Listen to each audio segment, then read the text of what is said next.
Hello guys, आज का हमारा टॉपिक है शोल्डर जॉइंट। शोल्डर जॉइंट को ग्लूनोफेमोरल जॉइंट भी कहते हैं। इसकी टाइप की बात करें तो हमारा सैनोवियल जॉइंट होता है जो बॉल एंड सॉकेट टाइप का होता है।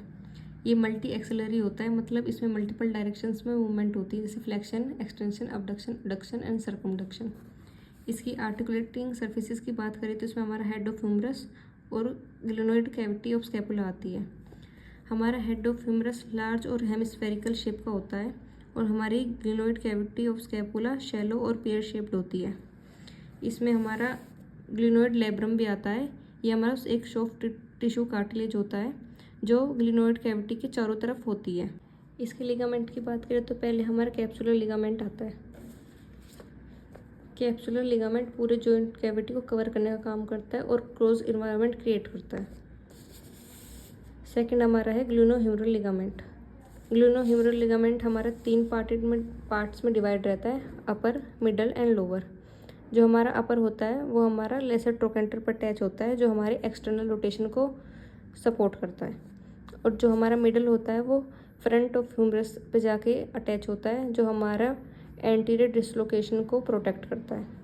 और जो हमारा लोअर लिगामेंट होता है वो हमारा नेक ऑफ ह्यूमरस पर जाकर अटैच होता है जो हमारा अबडक्शन और एक्सटर्नल रोटेशन की स्टेबिलिटी देता है।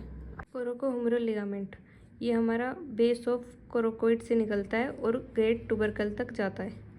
ये हमारा शोल्डर जॉइंट स्टेबिलिटी के लिए यूज़ होता है और इंफीरियर डिसलोकेशन से बचाता है। फोर्थ है हमारा transverse humeral ligament. Transverse humeral ligament हमारा long head of biceps tendon को बाइसेप्टिकल ग्रुप में सिक्योर रखता है। मसल्स ऑफ शोल्डर जॉइंट, इसमें हम देखेंगे कि शोल्डर के मूवमेंट्स में जैसे फ्लेक्शन और एक्सटेंशन, इन सब में कौन कौन सी मसल्स हमारी हेल्प करती हैं। फ्लेक्शन में हमारी डेल्टोइड का एंटीरियर फाइबर हेल्प करता है, पेक्टोरलिस मेजर, बाइसेप्स ब्रेकियाई और कोरोकोब्रेकियालिस। इनकी नर्व सप्लाई देख लेते हैं। डेल्टोइड के एंटीरियर फाइबर को एक्सिलरी नर्व सप्लाई करती है, पेक्टोरलिस मेजर को करती है हमारी मीडियल और lateral pectoral nerve, biceps brachii के लॉन्ग हेड को हमारी करती है मस्कुकुटेनियस नर्व और कोरोकोब्रेकियालिस को करती है हमारी मस्कुकुटेनियस नर्व। एक्सटेंशन में देखें तो हमारी एक्सटेंशन में आती है डेल्टोइड का पोस्टीरियर फाइबर जिसको हमारी एक्सिलरी नर्व सप्लाई करती है, और लेटिसमस डोर्साई जिसको हमारी थोरैकोडोर्सल नर्व सप्लाई करती है, teres major, triceps. Teres major को हमारी लोअर सबस्कैपुलर नर्व सप्लाई करती है और ट्राइसेप्स के लॉन्ग हेड को हमारी रेडियल नर्व सप्लाई करती है। Abduction off shoulder, abduction off shoulder में हमारी सुपरास्पाइनेटस और डेल्टोइड का मिडिल फाइबर यूज़ होता है। फर्स्ट 15 डिग्री तक हमारी सुपरास्पाइनेटस एक्टिव रहती है, उसके बाद हमारा middle fibre of deltoid active होता है। हमारा सुपरास्पाइनेटस को सुप्रास्कैपुलर नर्व सप्लाई करती है और डेल्टोइड को एक्सिलरी नर्व सप्लाई करती है। एडक्शन की बात करें तो इसमें हमारी pectoralis major, latissimus dorsi, teres major, subscapularis और कोरोकोब्रेकियालिस, इन सब मसल्स का यूज़ होता है और ये इनकी नर्व सप्लाई है। मीडियल और lateral pectoral nerve, thoracodorsal nerve, lower subscapular nerve, upper and lower subscapular nerve और मस्कुकुटेनियस नर्व। इंटरनल और external rotation of shoulder, internal rotation में हमारी subscapularis, teres major, latissimus dorsi, pectoralis major और deltoid का anterior fibre use होता है, और external rotation में हमारा इंफ्रास्पाइनेटस, टीरीज माइनर और डेल्टोइड का पोस्टीरियर फाइबर यूज़ होता है। रोटेटर कफ मसल्स, ये हमारी स्टेबलाइजेशन ऑफ शोल्डर जॉइंट में मदद करती है। इस पेपर में सबसे ज़्यादा पूछे जाने वाले क्वेश्चंस में से एक है, वाइवा में जो पूछते हैं, तो इसका मेमोनिक्स है sits. Supraspinatus, infraspinatus, teres minor, subscapularis, ये इनका मूवमेंट है, किस किस मूवमेंट में हेल्प करती है। सुपरास्पाइनेटस हमारी अबडक्शन में मदद करती है फर्स्ट 15 डिग्री। इंफ्रास्पाइनेटस हमारा लेटरल रोटेशन में, लेटरल रोटेशन मतलब हमारा एक्सटर्नल रोटेशन, ठीक है।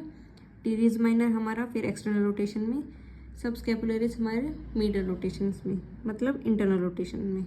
ये इनकी नर्व सप्लाई है। रिलेशंस ऑफ शोल्डर जॉइंट, ये हमारा बहुत ज़रूरी है क्योंकि हमें पता होना चाहिए कि हमारे किस साइड पे कौन कौन सी चीज़ें प्रेजेंट है, जैसे कौन सी नर्व, कौन सी मसल, कौन सी आर्टरी। तो हमारे सुपेरियरली मतलब ऊपर की तरफ हमारा कोरोको एक्रोमियल आर्च प्रेजेंट है, subacromial bursa, supraspinatus muscle और डेल्टोइड मसल। इन्फीरियरली मतलब नीचे की तरफ हमारा long head of triceps brachii, axillary nerve, posterior circumflex humeral artery. और एंटरली मतलब आगे की तरफ और पोस्टीरियरली मतलब पीछे की तरफ। एंटरली मतलब हमारे आगे की तरफ मतलब इस तरफ, ये जिसके ये डायग्राम है। तो एंटरली मतलब आगे, अगर शोल्डर जॉइंट को आगे से देखें तो हमारे क्या क्या चीज़ें प्रेजेंट होगी और पीछे से देखें तो हमारी क्या क्या चीज़ें प्रेजेंट होगी।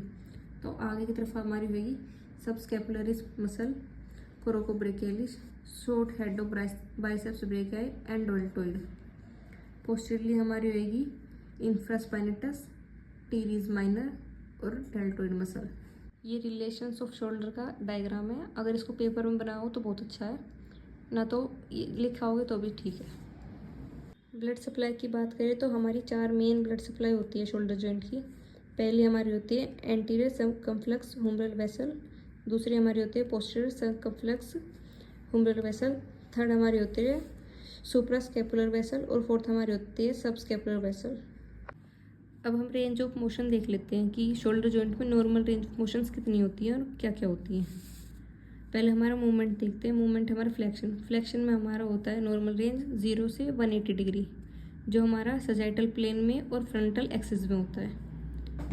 एक्सटेंशन की बात करें तो 0 से 60 डिग्री तक होता है सजाइटल प्लेन में, फ्रंटल एक्सिस में। अबडक्शन की बात करें तो 0 से 180 डिग्री तक होता है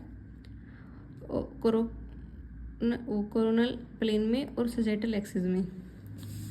एडक्शन की बात करें तो 0 से 30 या फिर 50 डिग्री तक हो सकता है रेजिस्टेंस के साथ। ये हमारा कोरोनल प्लेन में और सजाइटल एक्सिस में होता है। इंटरनल रोटेशन की बात करें तो 0 से 70 डिग्री या फिर 90 डिग्री भी हो सकता है रेजिस्टेंस के साथ। ये ट्रांसवर्स प्लेन में होगा और वर्टिकल एक्सिस में होगा। एक्सटर्नल रोटेशन की बात करें तो 0 से 90 डिग्री होगा और ट्रांसवर्स प्लेन में होएगा और वर्टिकल एक्सिस में होगा। इसके क्लिनिकल फीचर्स की बात करें तो शोल्डर जॉइंट में हमारा सबसे मेन क्लिनिकल फीचर होता है डिसलोकेशन। ये बहुत कॉमन होता है और ये सबसे कॉमन एंटीरियर साइड पे होता है। एंटीरियर मतलब आगे की साइड, ठीक है। और सेकंड हमारा आता है फ्रोजन शोल्डर। फ्रोजन शोल्डर हमारा एडेसिव कैप्सुलाइटिस होता है, जिसमें हमारे पेन और स्टिफनेस हो जाती है शोल्डर में, जिसमें हमारा अबडक्शन करने में शोल्डर में पेन होता है और रेंज ऑफ मोशन भी लिमिटेड हो जाती है। फिर हमारी आती है रोटेटर कफ इंजरी। हमारी रोटेटर कफ में टियर हो जाता है या तो एक में या फिर एक से ज़्यादा में। इसमें हमारी सुप्रास्पाइनेटस सबसे कॉमन होती है टियर होना। फोर्थ हमारा है इम्पिंजमेंट सिंड्रोम। इम्पिंजमेंट सिंड्रोम में हमारा जो सुप्रास्पाइनेटस टेंडन है वो कंप्रेस हो जाता है। और फिफ्थ हमारा होता है बाइसेप्स टेंडनाइटिस और एक्सेट्रा।